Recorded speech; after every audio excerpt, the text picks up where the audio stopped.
Hello दोस्तों, ये vision IAS mains का क्वेश्चन है। क्वेश्चन इजी है इसमें, लेकिन पूछने का तरीका थोड़ा सा घुमाऊ है जिससे बच्चे फंसते हैं। 15 में से 8 या 9 मार्क्स हाईएस्ट मार्क्स है। ठीक है, 8 मार्क्स आराम से ला सकते हैं इसमें, और बहुत किताबी ज्ञान की ज़रूरत नहीं है। अगर आप सिविल सर्विसेज का प्रिपेयर सीरियसली 1-2 साल कर रहे हैं तो इस क्वेश्चन को डील कर लीजिएगा। और अगर आपकी भावनात्मक लगाव, ठीक है, थोड़ा सा अगर किसान के प्रति है तो इस आंसर को और अच्छा होगा। होता क्या है कि आप जब कोई काम करते हैं और जिसमें आपका मन लगता है, चाहे वो डांस हो, चाहे क्रिकेट खेलना हो, चाहे बाइक राइड करना हो, चाहे तलवारबाजी हो, घुड़सवारी हो, उसको बहुत अच्छे से करते हैं। तो अगर आपको किसान से थोड़ा हृदय से लगाव होगा तो इसमें आपकी फीलिंग्स दिखेंगी और पॉइंट्स और क्वालिटेटिव आएंगे। देखिए क्वेश्चन पढ़ते हैं। प्राकृतिक आपदाओं के प्रति कृषि क्षेत्र की सुभेद्यता का आकलन करिए। ठीक है, जो एग्रीकल्चर सेक्टर है उसमें क्या प्राकृतिक आपदाएं डिस्टर्ब करते हैं। इस तरह से सुभेद्यता का मतलब होता है प्राकृतिक आपदा के लिए भौगोलिक क्षेत्र में शामिल जोखिम की तीव्रता। एक तरह समझ आइए कि प्राकृतिक आपदा के बारे में डिस्कशन हो रहा है, कृषि के लिए क्या वो नुकसान करती है। ठीक है, हो गया, उसके बारे में बता देना है और ये कैसे परेशान करता है। ऐसी आपदाओं को प्रभाव को कम करने के लिए इस क्षेत्र की अनुकूल क्षमता को सुदृढ़ करने के लिए क्या क्या किया जा सकता है। कुल मिलाकर देखिए, क्वेश्चन सीधा सीधा पूछा जा सकता था, लेकिन यूपीएससी है ना भाई, तो अपना तो मोहर लगाएगी कि कृषि क्षेत्र में प्राकृतिक आपदाएं किस प्रकार नुकसान करती है और इसे कैसे कम किया जा सकता है। कुल मिला के यही है। ठीक है, जैसे कि एक रोल में पनीर डाल के बहुत अच्छे से सॉस डाल के उसको पनीर रोल करके सर्व कर दिया जाता है और आप पनीर रोल बहुत स्टैंडर्ड समझ के उसको खा लेते हैं। ठीक है, बस वही चीज़ है और कुछ नहीं। चलिए देखिए स्टार्ट कैसे करते हैं इसमें। भारत प्रारंभ से ही कृषि प्रधान देश रहा है, लेकिन आज भी भारत के अधिकांश किसान गरीब हैं। ठीक है, बिल्कुल सच्चाई है। ऐसी स्थिति में जब प्राकृतिक आपदा आती है तो किसानों की स्थिति और भी नाजुक हो जाती है। जो क्वेश्चन है उसके डिमांड के अनुसार बढ़िया है और इसके अनुसार लिखा भी है ना, अच्छी भूमिका है। ठीक है, यहाँ पर बहुत ताम झाम नहीं, फीलिंग्स झलक रहा है। मुझे किसानों से बहुत लगाव है, उनके बिना देश वहीं चक्का जाम हो जाएगा। बस मान लीजिए अगर अनाज ना मिले ना तो परमाणु बम का परीक्षण भी हो गया, आप युद्ध भी लड़ लिए, ठीक है, शेयर मार्केट भी चल गया। पेट में जब अनाज ना हो तो कुछ काम नहीं करता है। जैसे कि अभी पाकिस्तान में हाल फिलहाल में देख रहे कैसे आटे के जो पैकेट है उनमें लूट खसोट मची हुई थी। प्राकृतिक आपदाओं का कृषि पर प्रभाव, बाढ़ का प्रभाव। बाढ़ के कारण फसलें नष्ट हो जाती हैं। ठीक है, पहला पॉइंट। सेकंड क्या है, जो किसान ऋण में डूबा होता है वो और भी ऋण में डूबते चला जाता है। ठीक है, ये क्या करते हैं, जाके साहूकार से कर्ज लेते हैं। जो अभी भी ग्रामीण किसान हैं वो लोकल से ही कर्ज लेना चाहते हैं क्योंकि उनको तुरंत मिल जाता है, बैंक में बहुत तरह का लफड़ा होता है। ठीक है, तो उसके बाद क्या होता है कि उनका टैक्सेस इतना ज़्यादा रहता है, उसमें इंटरेस्ट इतना ज़्यादा रहता है कि उसी के चक्कर में फंस जाते हैं और निकल नहीं पाते हैं। ठीक है, अब देखिए, बाढ़ का पानी खेतों तथा घर में घुस जाने के कारण कृषि भूमि तथा आवास नष्ट हो जाते हैं, जिसके पुनर्चक्रण में 1 वर्ष तक का भी समय लग जाता है।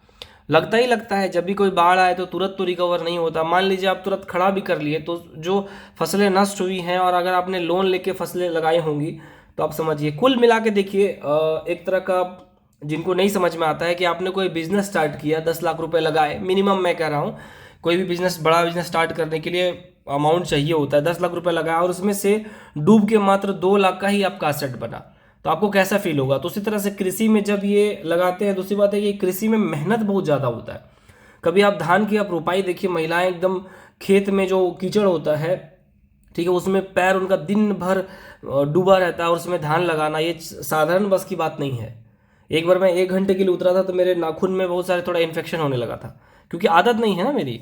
तो इस तरह की चीज़ें है, तो उनका मेहनत से तुलना नहीं कर सकते अनाज से। ठीक है, अब देखिए, कर्ज के बोझ से अनेक किसान आत्महत्या कर लेते हैं। हाल ही में महाराष्ट्र में किसानों ने आत्महत्या की है।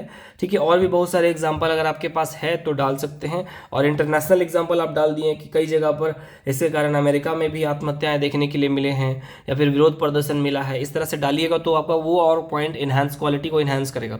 सरकार का आर्थिक हानि उठानी पड़ती है। अब देखिए, मान लीजिए बाढ़ आ गया तो सरकार हाथ में हाथ धरे तो बैठ नहीं सकती है।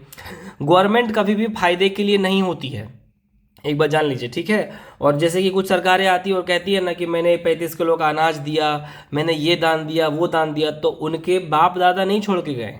हम जो टैक्स देते हैं उन्हीं को वो इकट्ठा जमा होता है, उसी पैसे को वो आम जनता को देते हैं। आम जनता अगर 1 साल टैक्स ना देना तो इनका मतलब क्या होता है, सारी स्टाइल या फिर इनकी फैसिलिटी सारी बंद हो जाएगी। ठीक है। तो ये बोलते हैं कि मैंने दिया है, नहीं है। हाँ, जनता को सरकार के द्वारा प्रदान किया गया, ये सब शब्द यूज़ करना ठीक है, या फिर आपका पैसा दूसरे तरीके से लौटाया गया है। मैंने दिया है ये तब शोभनीय है जब आपकी निजी संपत्ति है और निजी संपत्ति से कोई सैलरी मेहनत करके कमा रहा है 1 लाख रुपए, और उसमें से उसने 40,000 50,000 रुपये किसी को दान दे दिया, तो ये शोभनीय है कि हाँ मैंने दिया। अब फंड में ऑलरेडी जो टैक्स का पैसा उसको आप दे रहे हो और कहोगे मैंने दिया है, तो ये उचित प्रतीत नहीं होता या उचित भाषण नहीं है। ये कई तरह के रोगों के फैलने की समस्या आ जाती है। जैसे कि अगर बाढ़ आया तो नाली के पानी उसमें मिल गया, फिर पानी तुरंत बाहर नहीं निकलता है, तो वहाँ मच्छर होने लगते हैं, डेंगू फैलने लगता है, ठीक है। और गलती से वो पानी अगर रिस करके आपका कुआं में चल गया और पी रहे हैं तो डायरिया, ये सब चीज़ें होने लगती हैं, टाइफाइड हो जाता है, ठीक है। इसको कम करने के निम्न उपाय है। रेडियो टीवी न्यूज़ के माध्यम से लोगों को आपदा पूर्व सूचना देना, ठीक है। अब हमारा टेक्नोलॉजी इतना एडवांस है कि बाढ़ आने वाले हैं, तो मैंने पिछले आंसर में बताया था कि अगर नदी में बाढ़ आने वाले हैं तो इस तरह से टावर बनाए जा सकते हैं और एक अलार्मिंग सिस्टम बनाया जा सकता है कि अगर वाटर के लेवल जैसे जैसे ऊपर चढ़ता जाएगा उस हिसाब से अलार्म का स्पीड या फिर अलार्म का साउंड चेंज होने लगे। इससे टेक्नोलॉजी डेवलप की जा सकती है, ठीक है।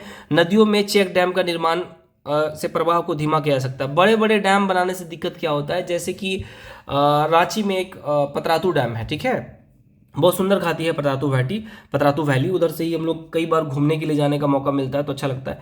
तो वहाँ पर वो पतरातू डैम काफ़ी बड़ा है, तो अगर वहाँ पे डैम है, अगर वहाँ पे बड़ी बड़ी गाड़ियाँ गुजरेंगी, बात समझिए, तो बड़ी गाड़ियाँ अगर लोड के साथ हो तो ज़मीन में कंपन उत्पन्न होता है। तो एक बार मान लीजिए, एक बार कंपन हुआ, 2 बार कंपन, अगर बार बार गुजरे, अगर यही कंपन 1000 बार हो और अगर डैम का जो वो कवर किया गया है वो मेड है वो टूट गया, तो समझ रहे हैं। इसीलिए बड़े डैम बनाने से पहले साइंटिस्ट वो छोटे चेक डैम बनाने का सुझाव देते हैं, ठीक है।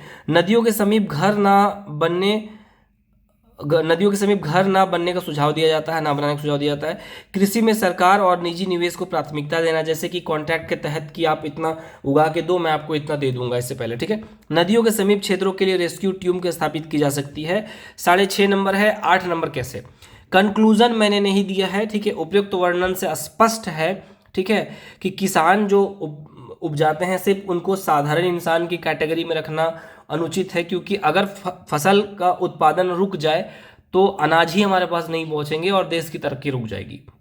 ये हो गया। दूसरी बात है कि यहाँ पे देखिए, यहाँ पे एक बहुत अच्छा मैप सुंदर सा बनाया जा सकता है। यहाँ पे देखिए गंगा नदी दिखा दिए, तो गंगा का मैदानी क्षेत्र, यमुना का मैदानी क्षेत्र, नर्मदा का मैदानी क्षेत्र, कृष्णा का मैदानी क्षेत्र, कावेरी का, ठीक है, गोदावरी का, उसके बाद दामोदर नदी, ये सब आप दिखा दिए। तो 2 नंबर या फिर 1.5 नंबर, 1 नंबर तो मिलेगा ही नंबर, तो 8 नंबर तो ऐसे आ गए, ठीक है। आई होप ये आपको अच्छा लगा। अच्छा लगे तो लाइक कर दीजिएगा और दोस्तों के बीच शेयर भी कर दीजिएगा, ठीक है। आपको किस तरह का गाइडेंस चाहिए तो मुझे कांटेक्ट कर सकते हैं, डिस्क्रिप्शन में मेरा नंबर दिया गया। Thank you and best of luck to all of you.